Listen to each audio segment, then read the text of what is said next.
where founders share their journey behind the brand. Today in the living room session by Videl, I'm sitting down with the founder of Studio Priyanka.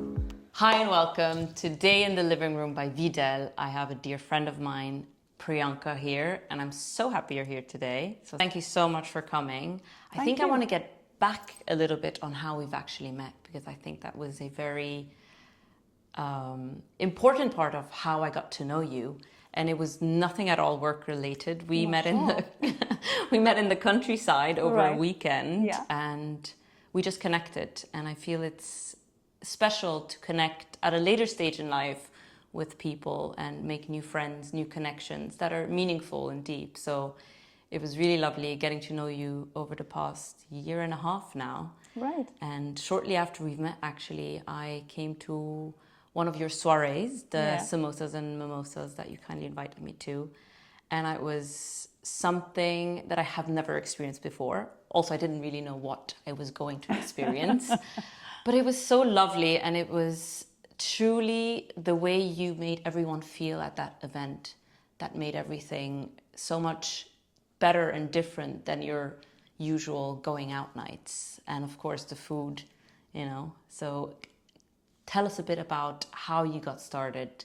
I know you originally worked in consulting. Right. How did you move to becoming a chef, a curator of culinary experiences? I think, it was so wonderful. Like, I think it was one of those very serendipitous meetings when we met, in the country, and it's almost like a walk by the poolside. Yeah, it's right.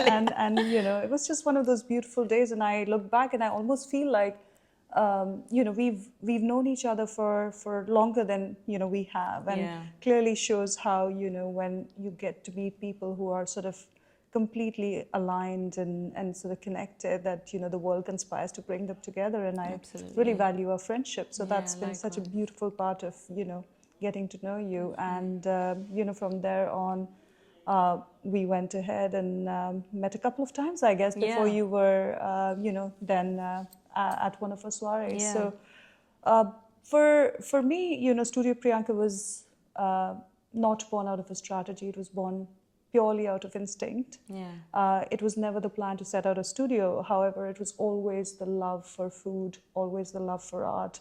And it was always about, creating something truly intentional, something that was made with love and care. And that was probably the origin of Studio Priyanka. And here we are, after spending years in consulting and global health, I wanted to build something more textured, something, personal, and that's where Studio Priyanka started. That's amazing. So can you maybe take us back a bit to your childhood and how that formed you and helped you create what you do now? The question really takes me back in time, and it's so interesting that everything that I call my luxury today in London were my basics growing up. And when I say that, it's like unconditional sunshine, food that was made with love, care, intentionality, radical seasonality. There was always a long table.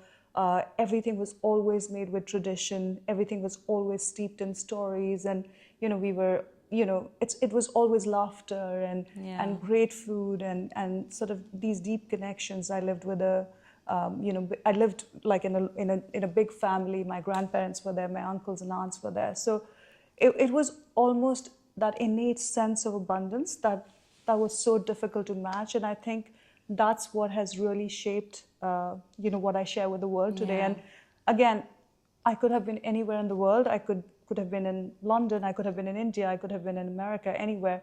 But I would have certainly done this. And it has just been a love language, and it's been a way of life.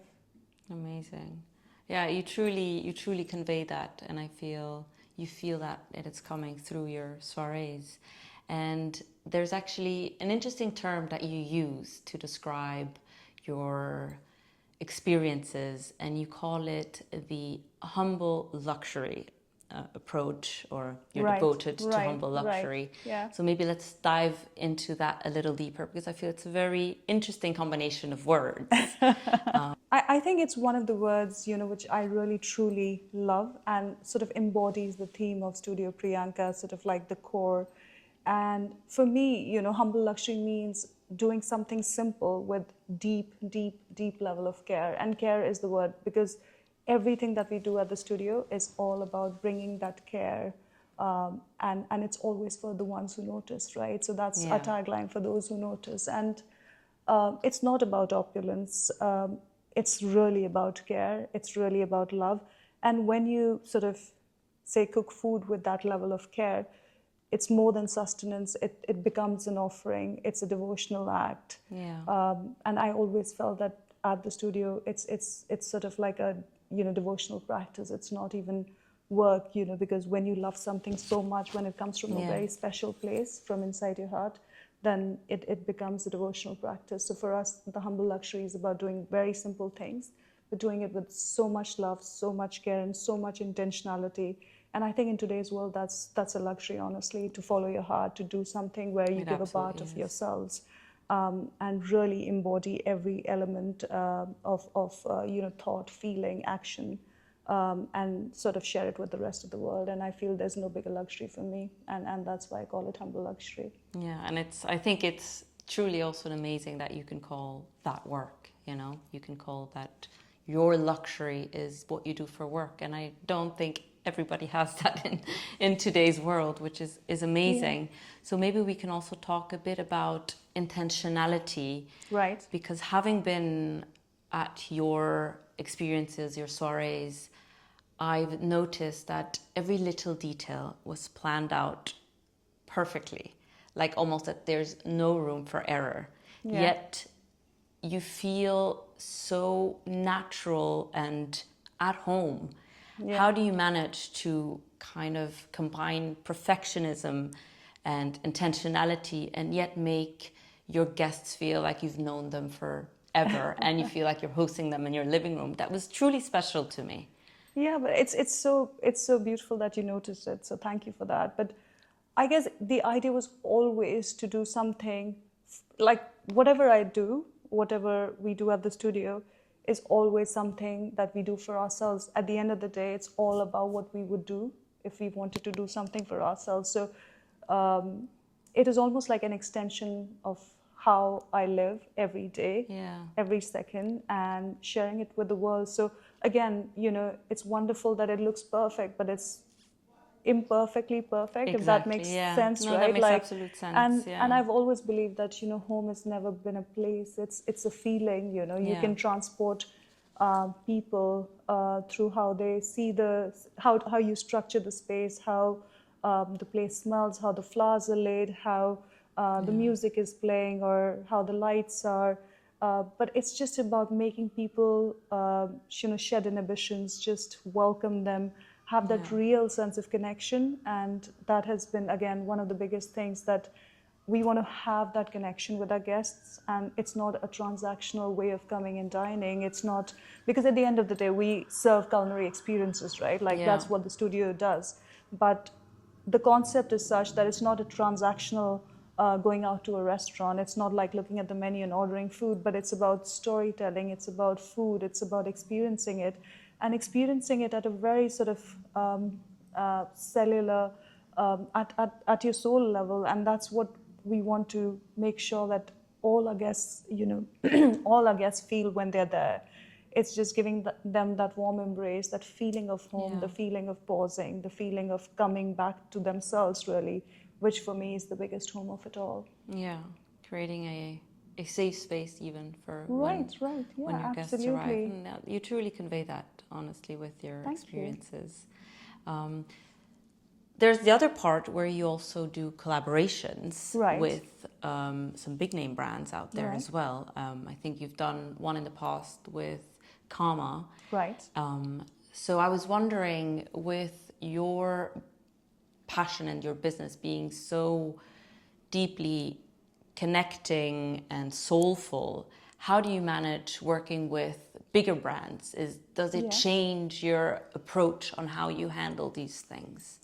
I think, at the core of the studio has always been having very synergistic collaboration. So sort of always making sure that the people we collaborate with or the ones who reach out to us are at the same value systems, like we have the Yes. same value systems, whether it's about being conscious about the kind of products they use, the kind of services they offer, what the DNA of the company is. It's always been very important for us to have brands that are very intentional, Yeah. led in a very conscious way, and brands that are actually making the world a better place than they find it. So definitely a very important part of anyone and everyone we work with, from our friends at the studio who are our vendor partners to the sort of really even the infrastructure buildings in which we host our things, spaces, Yes. to each and every one in the value chain who works with us. It is very important for us to have that connection and having the same value system. So we are very conscious, and hence On selecting who we you would work do with. very few, but we do really work with brands that really embody the same sort of value systems. And for us, Karma definitely an Ayurvedic brand, and it's something that's so close to our heart because that's the way we grew up, and sort of bringing all those learnings from our childhood now to how I cook and what we do at the studio. I think it was sort of coming back home to work with Karma, and even Pooj, which is the parent company. I mean, I think they one of their biggest ethos is about making the world a better place, and from how they found it. So I guess it's very important for us to be working with very intentional brands. Yeah, that makes sense. And besides your collaborations, maybe you can just talk about the different studios you've done, the different experiences. How would you differentiate them? Right. So within the studio, the idea was always to keep it very artisanal, very bespoke. So the way we work is we have 3 different signature offerings at the studio. However, we are truly bespoke. So if tomorrow a brand comes in, individual comes in, they want to curate something with culinary highlight, which is if they wanted to celebrate an occasion, or if there is a very undisputable reason that one wants to gather, whether it's a brand launch or an atelier launch, or if they're going into a new market, or they're celebrating Christmas, or they're celebrating a new office space. I mean, it could be any reason to get together. Or for an individual, if one is getting married or having a special occasion or a milestone in their life. So we're always there to sort of bring that magic with, in their spaces via the culinary. And it's truly possible to curate something truly, bespoke from scratch. And sort of, it's always about creating that feeling, and it's always like we work backwards from a feeling. For most of the brands and individuals we collaborate with. However, at the studio, we also have, 3 signature concepts. And the 3 signature culinary concepts that we do, we have Studio Samosa, where we serve samosas and mimosas, which is our fun, playful, the wild child, very sexy, very elegant, but yet very understated. And again, it's always been emotion to execution for us. So, it's never been about like serving the food alone, but it's been about like having that emotion and then executing via that emotion to create that sense of space, that magic that envelops you and sort of transports you when you enter the space that we curate our experiences in. And within Studio Samosa, we do traditional samosas and mimosas. We do truffle samosas and mimosas, and then we do truffle. Within truffle, if you are in the good season, in winters, we do white truffle as well. Lovely. Otherwise, you get the regular black truffle. And then we do truffle samosas with edible silver and edible gold. So that's one of one of the essence of Indian dining, which has always been about having edible silver and gold, not just in the food but also in the dinnerware. Interesting. So that's been Studio Samosa, and again, like any other signature experience, you can actually curate it to the last T. So if there's a brand that has any specific kind of thought, or if their products use an X element or ingredient, like say rose, then instead of a normal orange mimosa, we can do like a sort of rose mimosa.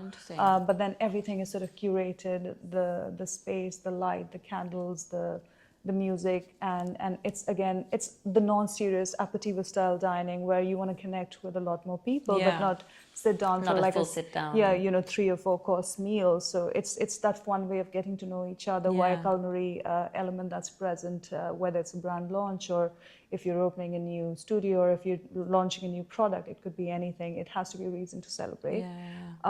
Then the other concept that we have is called Bottega Banana. And for me, Bottega Banana is sort of our meditative dining. It is actually the one that sort of brings in the pause, the presence, and it's all about like coming back home, and home being not a place or a space. It's coming back to yourself. It's about looking inwards and having that meditative dining experience where you really connect with yourself.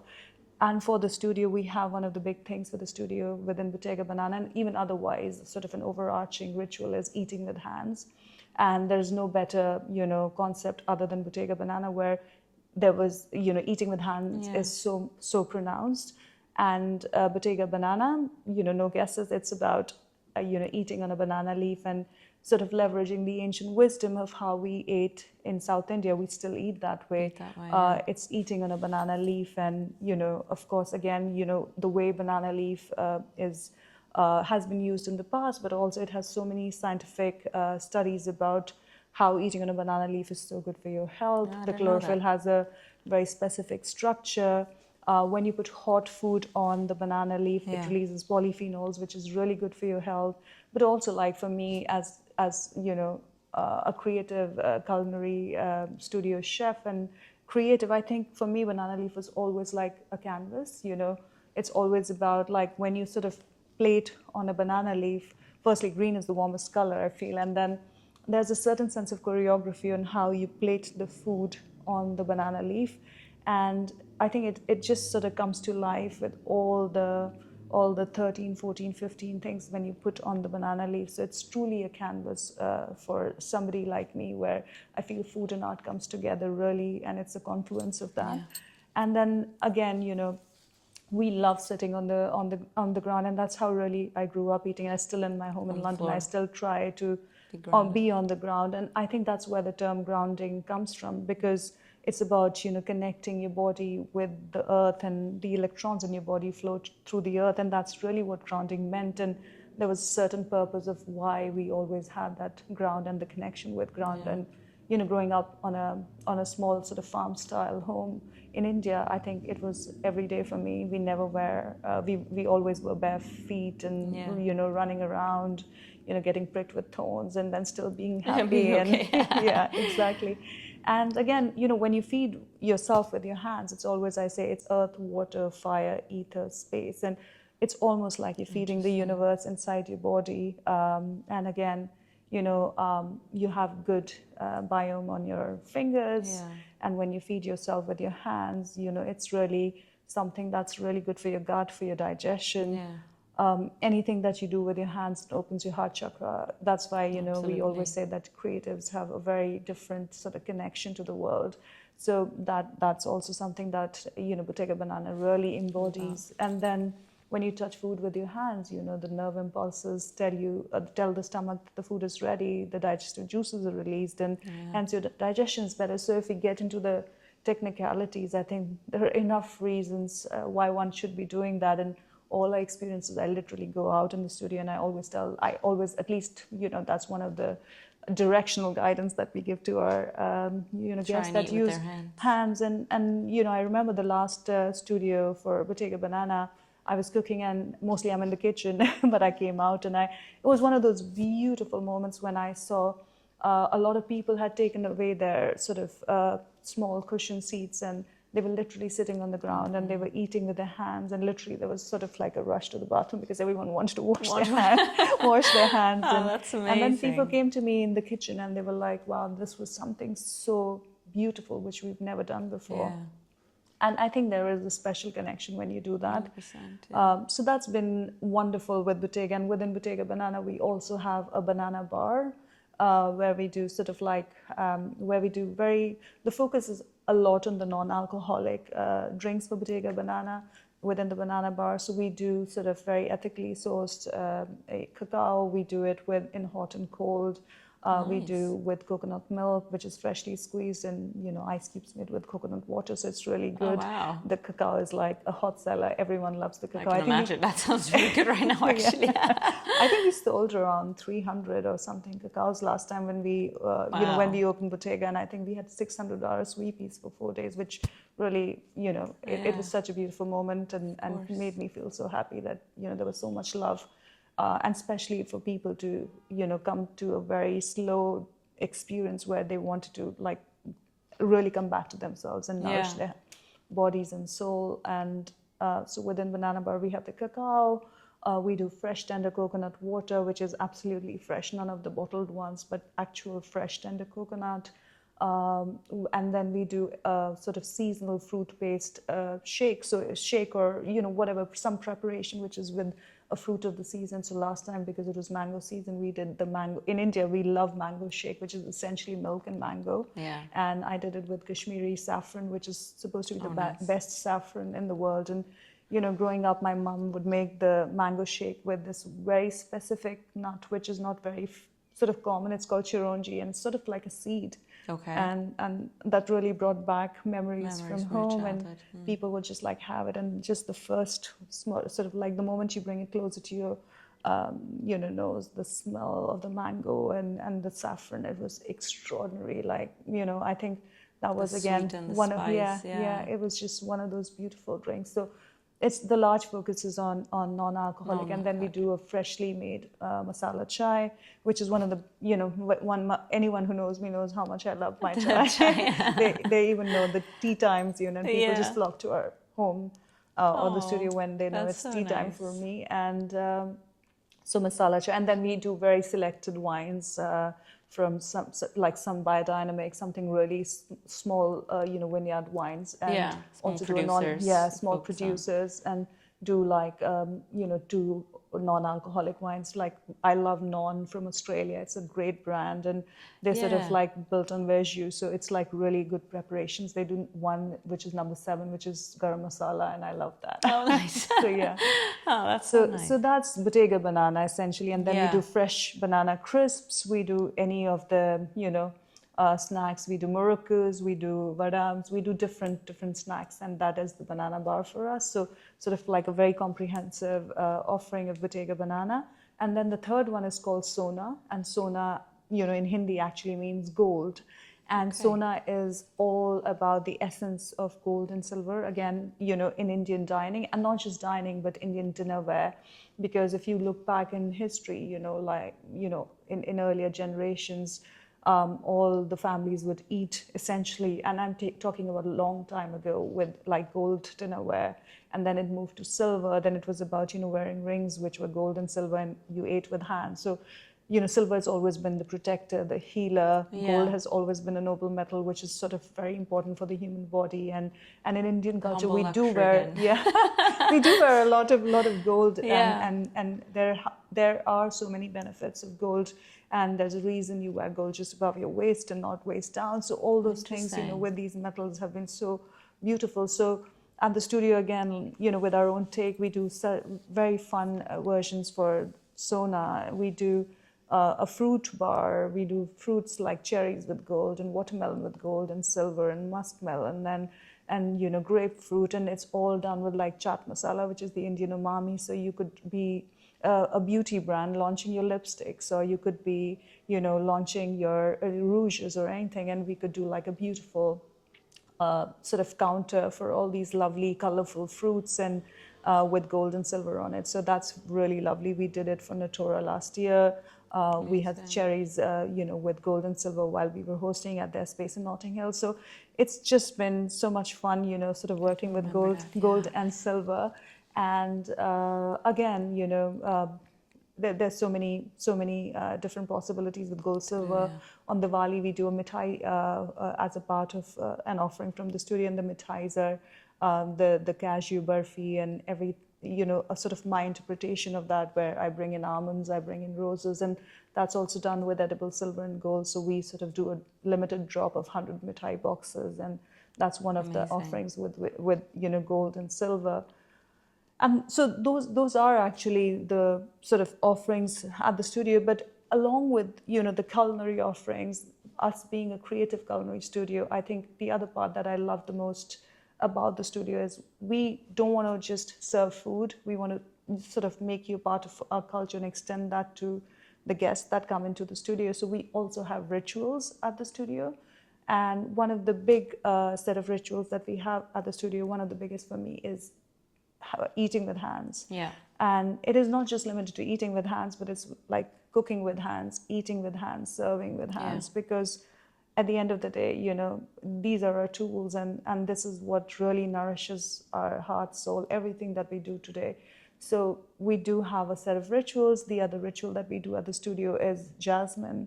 And primarily, growing up, in India, and again, in South India, we use jasmine as one of sort of those rituals every day. Women wear them in their hair. There was no, if you go again, look back in the past, people didn't wear perfumes because as we all know, there's so much chemicals, it alters your hormone profiles. And, the way that, all these women in South India would always make sure that, they remain beautifully fragrant and and that's why jasmine was always something. And jasmine is one of the flowers. I mean, you've got hundreds of different varieties, and you can literally see these women weaving these beautiful flowers with care by the roadside, and it almost feels like second nature. But when you see, it's such a work of art. So again, comes back to hands. And so jasmine in the hair is one of our biggest rituals, and we'll be launching the jasmine boxes soon. But again, you can wear it in your hair, you can wear it in your neck, you can wear it on your wrists. Again, it's the possibilities are unlimited, and you can offer it to the gods. We will have the blessed versions as well. So it again, depends on how you want to use it. Then draping saris is another ritual. I've grown up with an intense love for saris, and again, going back to the hands, it's handloom saris. It needs some work to put on, that's for sure. Yeah, and also, the making of it, right? Like even wearing, which is absolutely correct, the way you put it. I didn't even think of that. But it's again, like it's magic of the hands, right? If in India you see from north to south, from east to west, the number of different variants of saris and weavings, it's so beautiful. So for us, we want to extend that part of our culture, and that's again one of the things that draping saris. It's an art form, the art of wearing a sari. So that's again one of the rituals that we have at the studio. The other one being kolam, which in South India, it's called rangoli in north, but in the south it's called kolam. And if you really get into the deep end of it, it's sacred geometry. It's just the art of drawing these beautiful, majestic patterns that have a deep connection to, to spirituality, to how we understand, our culture. So again, kolam is one of the rituals. So like that, we have a set of rituals. We have our culinary, offerings, and along, the idea was always to have a universe of beautiful things, and that's what our universe looks like. And you can come for food, you can stay for the music, you can have a cup of chai, you can sit and dress your hair with jasmine. So again, we always wanted to interweave the culinary with the culture, and those are the offerings at Studio Priyanka. But again, having said that, everything is bespoke and artisanal, and it's possible to just do something that's really clear on your mind.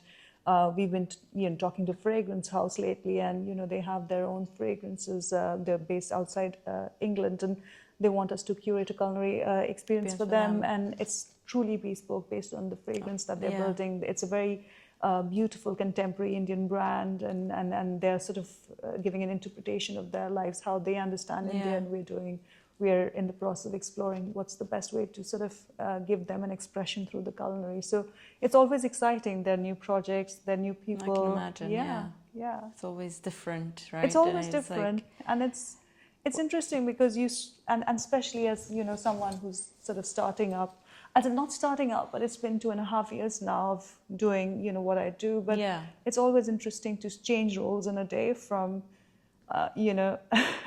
writing emails to meeting the clients to getting into a photo shoot to cooking, managing the day-to-day business besides being creative. Yeah, exactly. It's a big. But I think it's sort of like it's beautiful because you can really, you have the vision, and then you can actually work on the vision, and Yeah. you can bring it to life, Yeah.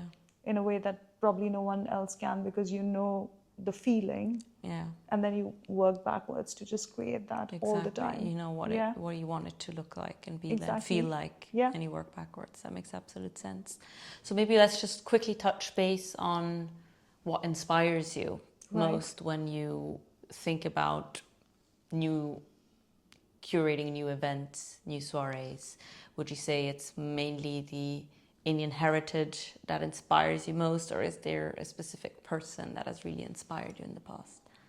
It's a great question, actually, but I've always felt that things just come to me, and Yeah. it's never been, it happens in that, Split second. split second, you just know it when Yeah. when you want to do something, and I always feel it's a gift, and there is no process per se, but it just comes, when you're thinking of creating a concept, or when you're trying to do the culinary, or when you're thinking about the space, or Yeah. and of course, I mean, there's so many inspiring people in the world, but I think life in itself, and it's sort of That's like a sum total inspiring. of your life coming together, and sort of growing up in India. Of course, the heritage is probably one of the biggest, I would say, because I think I feel very fortunate Yeah. to be an Indian and growing up in India, and I feel the wealth of knowledge, the deep understanding of the culture, cuisine, Yeah. rituals, traditions, is so innate and so almost instinctive, because I always feel that so many times people ask me, do you follow Ayurveda? And I'm like, it takes me a second to think about it, because I think all these Interesting. values have been so intrinsic that it's Yeah. been difficult to think of it, from somebody else's perspective, thinking, Yeah. do I follow Ayurveda?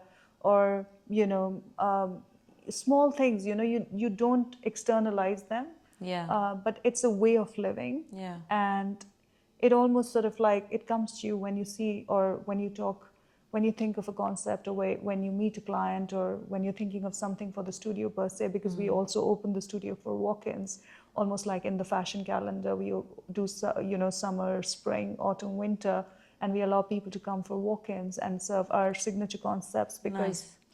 otherwise, we're always sort of limited to having those private experiences for the Yes. brands, because either it's sort of like a press night, or a exclusive shopping experience, Yes. or launching of an atelier. But I think one of the biggest things I love is to be able to meet, people, and bring them to our space. And I think our walk-ins really allow for that, and it's a really lovely organic experience of people walking into our space and having that sense of wow, and experiencing the cuisine, experiencing the space. So, we definitely, open it up for people. And along with that, we do also ticketed experiences where people can come and show up when we do it from our site. Yeah.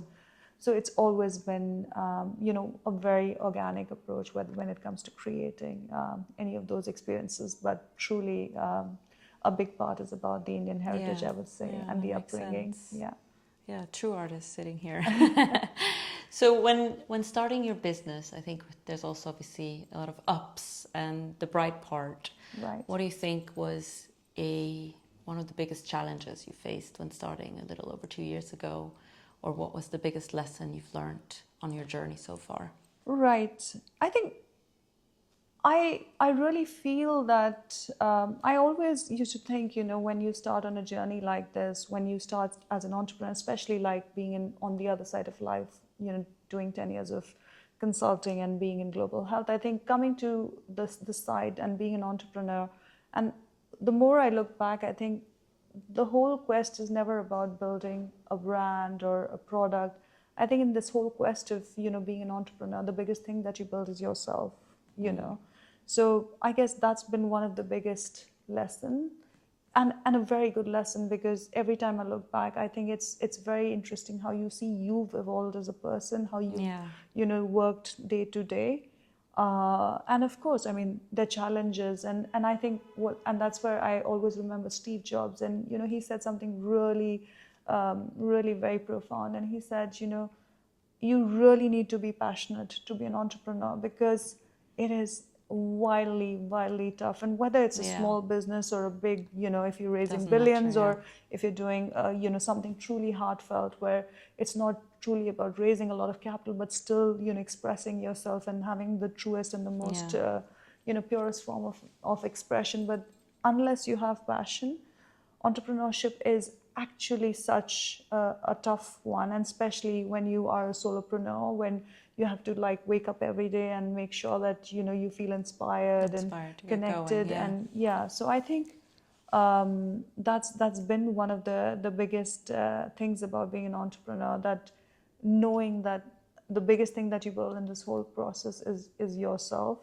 And in terms of challenge, I think for me, the most fun yet the most difficult part is like switching roles and, going from the role of being the CEO and meeting and, sort of developing the business, but then, in really at 5 a.m. in the morning going and sort of buying the raw materials, because I still do it myself. I go and buy everything, each single element, of the fresh produce, and all the spices and everything still comes from a small family estate in India. But, at 5 a.m. going and buying the things and then cooking and then showing up Long maybe days. yeah for a photo shoot, just like sort of building our own brand and working on that. But then after that going and cooking and then being at the studio and then serving people food and being in the kitchen. So being active on social media. I think that's probably a bigger part, bigger sort of work piece than everything else that you do, I think, in today's world. Yeah. I always call it the necessary evil. But I like that, actually. so I think it's very interesting that you have to switch the roles so frequently, even in a day. But I think that's also that makes it the most exciting really. And interesting. I was just gonna say, Yeah. So just to finish up our conversation, I want to quickly touch on community. Right. And what community means to you. Right. Obviously, for me, Vidal, community is vital when starting a business. Connections are so important, in my opinion, when starting or launching a business. So what does community mean to you, and especially among women? Right.